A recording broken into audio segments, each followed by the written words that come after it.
Damn it, Zach. I just want to love you. Why don't you let me love you?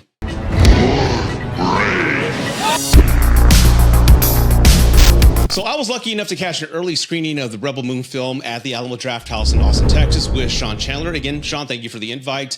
And for those of you who've been following me, you know I'm a Zack Snyder fanboy. I love his stuff. I know his films are very polarizing. I know they're very divisive. Some people hate him. Some people love him.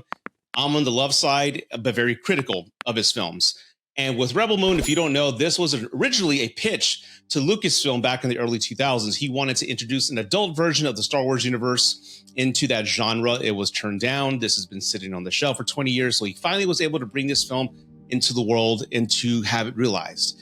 I was very excited about it. And I'm going to talk about the good. I'm going to talk about the bad. I'm going to go a little bit of a different approach with my review today and tell you my complete thoughts about this film. So let's get started. First and foremost, the good. Let's talk about the visuals. The visuals are out of this world. They're fantastic. I mean, just like any Zack Snyder film, they have a unique brush when it comes to creativity, and they look completely different from anything you've ever seen before, which I like. There's originality there. And for the first time in any sci-fi film, the laser blasts in this film look like they actually hurt. Like you can feel the impact of the laser blast in this film compared to the Star Wars films. The design and sound design of all these weapons look fantastic. The score is amazing. It's conducted by Junkie XL, who did the Zack Snyder Justice League cut. It has that similar sound with choir, tones, and drums. It's very distinct. You can't miss it. And honestly, I want to tip my hat to everybody on the creative side, every designer, everybody who was involved with the landscapes, the worlds, the engines, the buildings, the spaceships, the weapons, the costumes, even the aliens. It's all done with a practical and CGI blend that's done in the right way.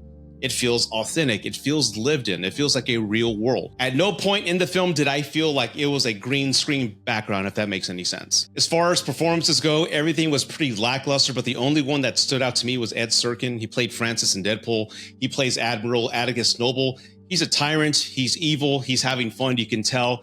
And every time he was on screen, he owned it. Now, as far as the bad, the pacing. This film has a major problem when it comes to pacing. It takes forever for this film to actually get started and rolling. Now, I'm a patient guy. I've seen films back in the day where it took forever for the film to actually get started. But here you can feel that long drawn out point. It's like 40 something minutes before anything action wise happens. And when it comes to modern audiences, people are expecting something pretty fast, at least within the first 30 minutes.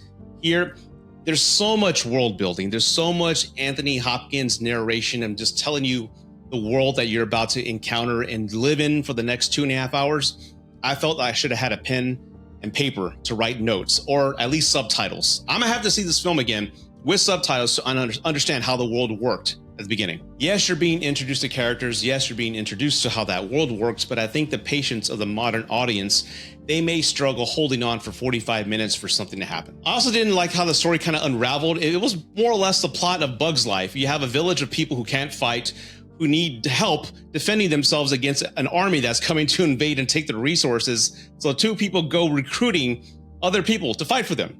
Bug's Life. And how the characters are introduced, it's more or less they go to a planet. You have a lower third introduction of where they're going. It's a great set piece. There's a fight. They stand and watch this person that they're going to go talk to fight this person. After the fight's over, they talk and fly to the next planet, repeat. And because of how they were introduced, I didn't care about them. I didn't even know, I can't name one character. And I think that's a major problem with Hollywood movies nowadays. And I love that Godzilla Minus One has brought that to the surface. Show us what these characters have been through versus telling us what they've been through. That's the key difference. And that's why I didn't emotionally attach. And honestly, for me, it was frustrating because it feels like the film was held back. For example, you go on this recruiting mission. The entire movie is a recruiting mission and getting people to join this army to fight the evil ants. And there's a battle at the end, and then half of them aren't even utilized. They're like, why did we recruit him for? Yes, he looks nice without a shirt. He's just going to stand there and look pretty, but he didn't do anything. There's so many scenes like that where there's so much going on and other items aren't addressed. It feels like it was abruptly cut or there's a longer cut. And then I find out there is a longer cut. There's a rated R version of this film that's going to be coming out later next year. And Zach, God damn it, I love you, but why do you do this? If the film that you're releasing theatrically is not the true vision that you want it to be, then don't release it.